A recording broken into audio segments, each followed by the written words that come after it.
مسلمانوں کے اندر ساتھ ہی ساتھ انگریزی میڈیم کی تعلیم کو انہوں نے رواج دیا تھا، جس کی اس زمانے میں مخالفت ہوئی. لیکن آج سر سید ایجوکیشن ریولیوشن مشن جو ہمارا جو کام کر رہا ہے وہ ہائر ایجوکیشن میں ہم کام کر رہے ہیں. ہماری طرح کے اور کئی ادارے ہیں، ہم ان سب کو بھی ہم اپنی طرف سے مبارکباد دیتے ہیں کہ جو سول سروسز کی جو کوچنگ کا جو انتظام ہوتا ہے وہ کافی مشکل ترین مرحلہ جات ہوتے ہیں اس کے. آج کئی لوگ بول رہے ہیں ہم کو کہ بھائی آپ یہاں پر ہیں دلی میں، آپ لوگ دلی کے لیے کام کر رہے ہیں، تو ہم ان کو بھی کہنا چاہ رہے ہیں کہ اگر ایسے ادارے ہر ضلع میں بھی ایک ایک قائم ہو جائے تو بھی کم ہے. بے شک صحیح، بے شک بہت صحیح، ضرورت ہے. کیونکہ وہ جو تعلیم ہے اس کی جو پڑھائی ہے وہ کوئی معمولی پڑھائی نہیں ہوتی. سر سید ایجوکیشن ریولیوشن مشن کے ذریعے سے گزشتہ سال 150 بچوں کو پورے ہندوستان سے چنا گیا، جس میں غیر مسلم بھی تھے.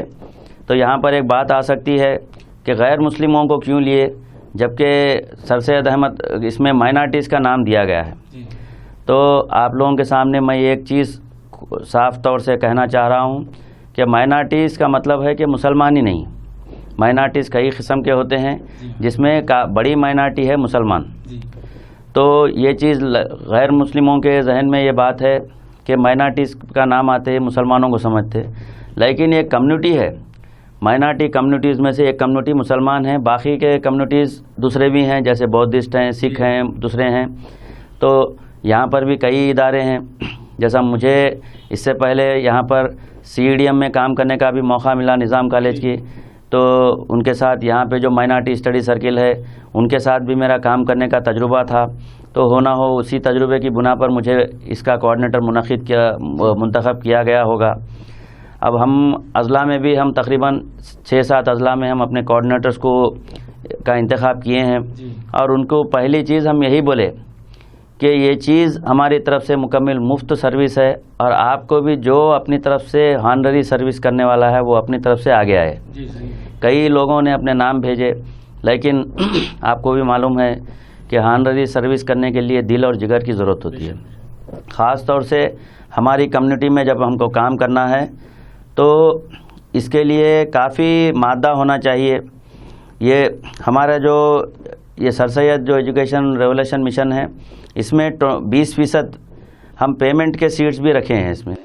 یعنی تھوڑے لوگ آتے ہیں پیمنٹ میں ہم پڑھنا چاہ رہے ہیں تو ان کے لیے بھی سیٹس رکھیں، کیونکہ گورنمنٹ کا ایک رول ہے، وہ چاہے وہ پرائیویٹ ایجوکیشن انسٹیٹیوشن ہونے دیجیے یا ایڈیڈ ہونے دیجیے یا سرکاری ہونے دیجیے، اس کے رولز کو تھوڑا فالو کرنا پڑتا ہے. تو اسی رولز کے حساب سے ہم چل رہے ہیں یہاں پر. تو اس میں کئی آج ہمارے ابھی جو بیچز چل رہے ہیں وہاں پر، تو اس سال ہماری سوسائٹی نے جو ریولیوشن مشن کے جو لوگ تھے جنہوں نے اس کی ابتدا کی، اس میں مختلف طبقے جات کے لوگ بیٹھے ہوئے تھے. حیدرآباد دلی کے بڑے بڑے دانشور اور سارے ملک کے دانشوروں نے بیٹھ کر یہ تنظیم کو شروع کرنے کی بات کہی. لیکن اس کا صحرا ہمارے حاجی نسیم الدین صاحب کو ہی جاتا ہے. اللہ ان کو ان کی صحت برقرار رکھے، ان کو صحت دے. اس کے بعد حیدرآباد کے بھی ایک نواب کاظم نواز جنگ مرحوم تھے، ان کا حال میں انتقال ہوا. اللہ ان کو جنت نصیب کرے. انہوں نے بھی یہاں پر اس مشن کے جب میٹنگ ہوئی تھی اس میں موجود تھے وہ، اور انہوں نے اپنی طرف سے وعدہ کیا تھا کہ حیدرآباد میں ایک سر سید یونیورسٹی قائم کریں گے، اور انہوں نے اس کی ابتدا بھی کر دی تھی. یہ بات مظہر الشمس ہے، سب کے سامنے ہے، کھلی ہوئی ہے کہ جناب کاظم نواز صاحب مرحوم کی جو شخصیت ہے وہ بھی ان کے بارے میں بھی بولنا یہاں پر ضروری ہے، کیونکہ انہوں نے بھی بڑا بیڑا اٹھایا تھا. اور یہاں حیدرآباد کے لوگوں سے میری خاص التجا ہے کہ اس کام کو آگے بڑھائیں، کیونکہ یہ ایک مشن ہے. ہمارا جو کام ہے یہ ایک مشن ہے. اس کی ابتدا ہم آج یہ تو آپ کے سامنے سول سروسز کا دکھ رہا ہے، لیکن اس کے مشن کے ذریعے سے ہم ہر منڈل میں ہر گاؤں میں سر سید کے نام سے ایک اسکول قائم کرنے کی بھی کوشش کر رہے ہیں پورے ہندوستان میں، جس کے اگر نیچے سے بیسک سے یہ تعلیم اگر عام نہیں ہوگی ہمارے اندر، اور ہم کام کر رہے ہیں کوالٹی ایجوکیشن پہ، معیاری تعلیم پر، کہ جو سلیبس ہے CBSE کا جو سلیبس ہوتا ہے اسی کے اوپر اس کے اوپر کام ہوتا ہے. کیونکہ جتنے بھی کمپٹیٹیو ایگزامس ہوتے ہیں وہ CBSE کے سلیبس کے تحت ہی ہوتے ہیں، اور آج ریاستیں بھی CBSE کے سلیبس کو مان رہی ہیں۔ میں قوم کے نوجوانوں کو گزارش کرتا ہوں کہ وہ اس انٹرنس ٹیسٹ میں زیادہ سے زیادہ اپنے نام لکھائیں اور آگے بڑھیں۔ میں یہ جاننا چاہتا ہوں عویس بھائی آپ سے کہ یہ کرائٹیریا یعنی کہ اس کا ضوابط کیا ہے، اس میں داخلہ لینے کے لیے، انٹرنس ایگزام میں داخلہ لینے کے لیے کس طرح کے ضوابط ہیں، کس طرح فارم کی خانہ پوری کرنی پڑتی ہے اور کس سے ربط پیدا کرنا پڑتا ہے، اس کا متعلق تفصیلی بات بتائیں۔ اس کے لیے کوئی زیادہ قوانین نہیں ہیں۔ اینی گریجویٹ، چاہے وہ انجینئرنگ گریجویٹ ہو، چاہے وہ گریجویٹ مانے تو ڈگری کوئی بھی ڈگری پاس ہو، تو ویسے گریجویٹس کے لیے ہمارے دروازے کھلے ہوئے ہیں۔ اور پہلے کی طرح اب کام بہت آسان ہو چکا ہے۔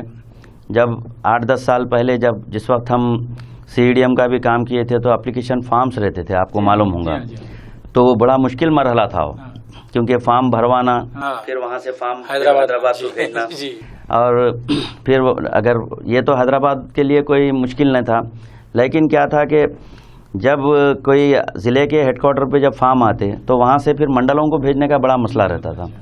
تو اب آج کل تو کافی آسان ہو گیا، ابھی تو ویب سائٹس آ چکی ہیں، اور ہماری جو ویب سائٹ ہے www.sserem.in، اس میں بچے چلے جائیں گے تو اوپن کرنے سے آپ کو پورے اس کے اندر اسٹیپ بائی اسٹیپ آپ کو ملتے رہیں گا کہ کیا فل اپ کرنا ہے۔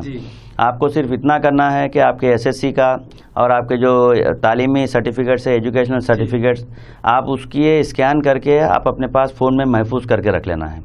آپ کی تازہ فریش فوٹو اور آدھار کارڈ بھی ہونا چاہیے۔ آدھار کارڈ تو آج کل ہر چیز کے لیے ضروری ہو چکا ہے، اور اس میں کئی چیزیں وہ پوچھتے رہتا، جیسا جیسا آپ اسٹیپ آگے بڑھتے رہیں گے تو آپ کا فارم انرول ہو جائے گا پورا۔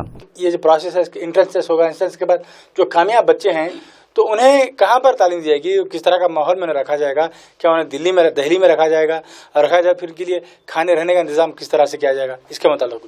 اس میں تمام ہندوستان میں اس بار پچھلے سال اتنا یعنی لوگ نہیں ملے، سینٹرز نہیں کھول سکے، اور اب کے بار پہلی بار حیدرآباد میں بھی آپ کو حیدرآباد جو تلنگانہ والے ہیں ان کے لیے حیدرآباد میں بھی انٹرنس کا جو ٹیلنٹ ٹیسٹ کا جو سینٹر ہے حیدرآباد میں بھی ہم قائم کر رہے ہیں۔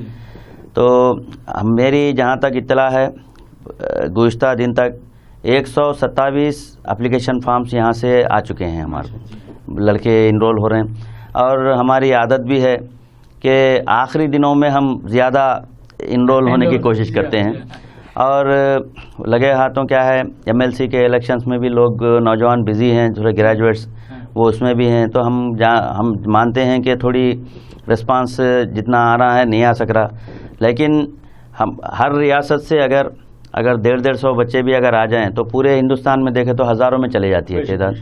اور رہی بات آپ کی کہ ان کے رہن سہن کا جو ہے وہ تمام انتظام دلی میں ہمارے جو سر سید ایجوکیشن ریولیوشن مشن کا جو دفتر ہے اسی میں دفتر میں پورے کلاسز چلتے ہیں، اور اسی میں ہر چیز کا انتظام رہتا، بورڈنگ کا، لارجنگ کا، ہر چیز کا انتظام رہتا۔ اور جو طلبہ جو باہر سے آئے ہیں ان کے لیے ہاسٹل کا انتظام رہتا ہے، جو دلی والے طلبہ ہیں ان کے لیے ہاسٹل نہیں، صرف بورڈنگ رہتی، خالی لارجنگ نہیں رہتی ان کے لیے، بس آتے ہیں صبح کی کلاسز اٹینڈ کر لیتے ہیں، وہ لوگ چلے جاتے ہیں اپنے مکانات پہ۔ اس سے پہلے کہ میں ہماری گفتگو کو آگے بڑھاؤں، لیتے ہیں ایک چھوٹا سا بریک۔